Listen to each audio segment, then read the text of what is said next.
Hello everybody, I'm the Fruitographer and I'm here with Andrew Perlot, and today we're going to be discussing how to get access to your local produce and know your farm. So my whole process is how to get access to farm produce and how to get it fresh for very little money.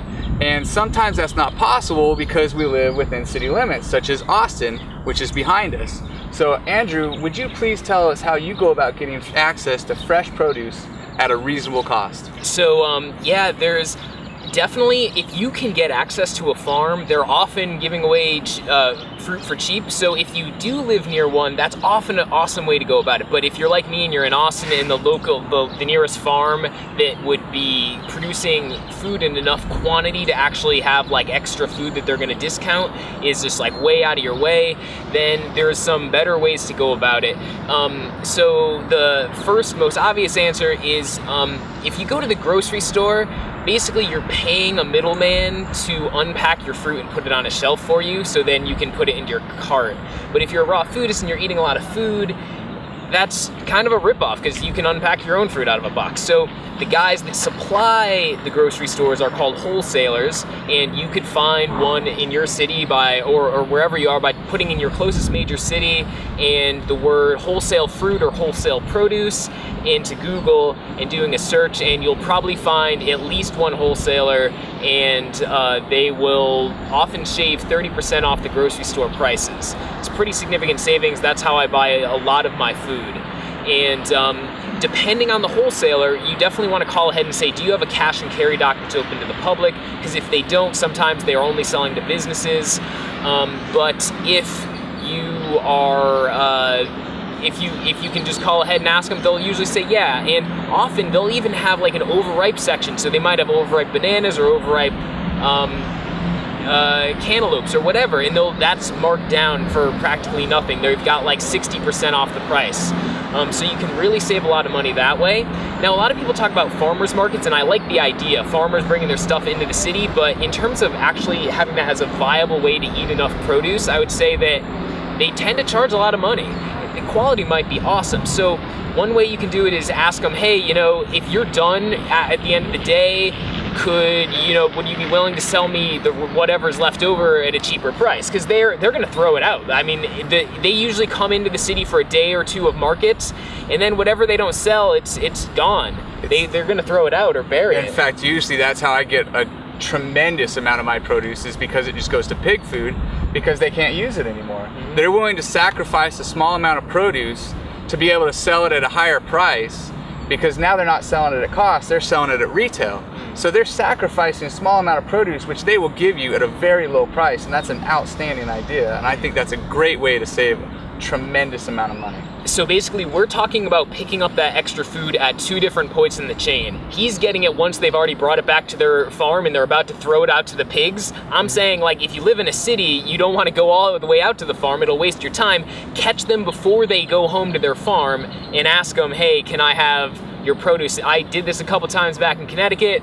I got like awesome produce that tasted way better than you're going to get from a supermarket for pretty much, nothing. I think it was like 75% off what they were charging originally. And they were only too happy to give it to me in a big box because that makes it easier for them.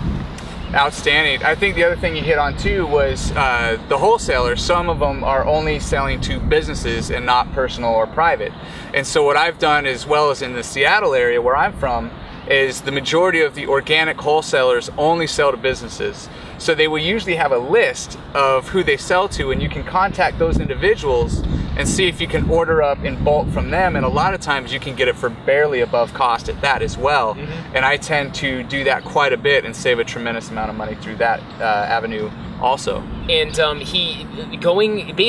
we're talking about taking a step down the chain, but still getting a decent amount of money. And you can do that in your grocery store too, because if there's a guy called the produce manager who's in charge of the produce department at every grocery store, and I have ordered stuff through them that they just weren't stocking normally, and they give it to me for less than they would pay because I'm buying it by the box. And it's going to vary depending on the grocery store, anywhere between 10 and 15 to 20%, I would say, say is reasonable at the grocery store level off retail.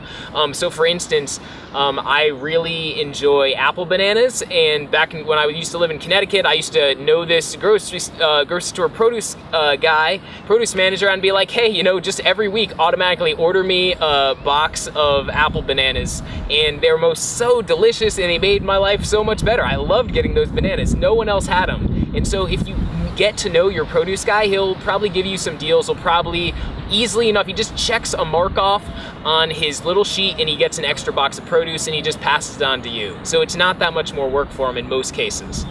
That sounds outstanding, Andrew. One of the other things I look at too is the freshness and the vibrancy of the food. When I eat things that are full of life, I tend to get more energy and I tend to feel better. So would you say going straight to the wholesaler is going to give you better, vibrant food compared to buying it off the shelf that may have been out there for a little while already or stored in the back of a store in comparison? So I used to have an extensive garden when I lived in Connecticut, and if you've ever had fresh organic food grown in soil that's been taken really good care of and, you know, full of minerals, and you're picking it and eating it right away, it's not really comparable. Like, supermarket produce is often picked way before it's really ripe, and it sits around for a while, and sometimes they don't even really ripen as well. Those pineapples you get in the store, if you ever go to the tropics, it's a completely different animal, because the acidity of a pineapple that's been able to ripen properly is dramatically less, and it's much sweeter. You can eat it without it burning your tongue. It's a huge difference. So whenever you get a chance to pick fresh fruit or get fruit that's been, you know, grown well, or as opposed to stuff that's just been grown in a hothouse, tomatoes, I would say go for it. Like, you're gonna enjoy the taste better. It's gonna make you feel better.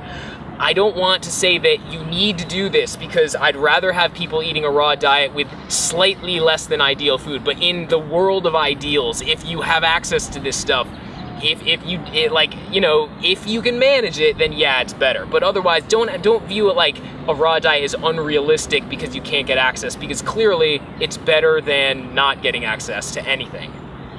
All right, I think that's pretty well covering it. I want to thank Andrew again for coming out. I'm going to put a link on this video going to his information, his YouTube channel, and anything that would actually include him. So thank you very much. Once again, I'm the Fruitographer, and it's Andrew Perlot. Yep. Thank you again for helping us out. Thank you. Take care.